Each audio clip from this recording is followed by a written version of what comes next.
Three major earthquakes have struck a region in central Italy that had already been hit by a deadly seismic event 2 months ago, but early reports suggested that no one was killed or seriously hurt. The first quake of 5.4 magnitude occurred at 7:10 p.m. local time on Wednesday. The second of 5.9 magnitude followed little more than 2 hours later, and a third of 4.6 magnitude came shortly before midnight. They brought fresh misery to an area about 75 miles northeast of Rome.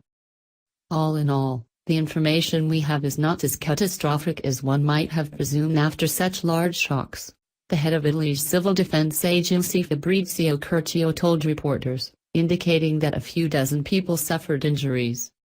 2 or 3 were immediately hospitalized, while others checked themselves in various states of distress, but nobody was in a critical condition. At the moment we haven't detected any serious situation. That's the most important thing, Curcio stressed. All indications are that the damage would not approach that caused by the major quake that struck the Marche, Lazio and Umbria regions on August 24, which devastated several towns, killing 298 people and leaving thousands homeless. But there was massive devastation. The mayor of one of the most affected villages, Marco Rinaldi of Osita, lamented. "The area of our town is really finished. It is an apocalyptic situation," he said. Mr. Rinaldi earlier told the Sky 24 news channel that he was quite hopeful about everybody being safe, because people had rushed outside after the first earthquake. Amateur video footage on television showed clouds of dust rising as parts of buildings collapsed in some towns, including Camerino in the Marche region, where a bell tower fell on a building. Locals' anxiety was exacerbated by dozens of aftershocks. Footage showed people screaming and crying over their lost possessions.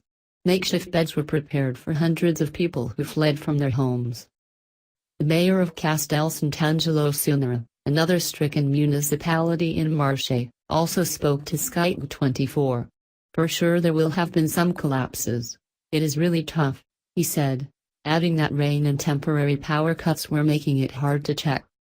Massive boulders, some the size of cars, fell on the main north-south road of the Nera River Valley that links mountain communities. Both tremors sent residents running into the streets into the rain and were strong enough to be felt as far south as the outskirts of Naples, more than 250 kilometers away. Masonry fell from some buildings in Rome. The epicenters of both quakes were near the town of Castel Sant'Angelo Sunera. The historic late 15th century rural church of San Salvatore in Campo, near Norcia in the Umbria region, which had been weakened by the August quake, collapsed. Electrical power was lost in some of the areas and some roads were closed. Italian Prime Minister Matteo Renzi cancelled engagements to follow developments. The Serie A match between Pescara and Atalanta was also briefly interrupted by the quake on Wednesday. Television pictures showed people moving towards the exits and looking worried, while the players and officials remained on the pitch. Play continued after a 4-minute break. The match at the Stadio Adriatico in Pescara, which lies on Italy's eastern coast, was also affected by a torrential downpour. Media reports said that a lot of supporters left the stadium at halftime and the match was played in a subdued atmosphere.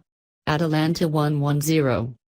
Wednesday's earthquakes caused more damage to already precarious structures in Amatrice, the town worst hit by the 6.2 magnitude tremor in August, officials said, but there were no injuries. An earthquake measuring 5.8 magnitude also shook Turkmenistan 11 kilometers east of Balikabad, near the Caspian Sea, the U.S. Geological Survey, USGS, said. It struck at a depth of 28 kilometers on Wednesday.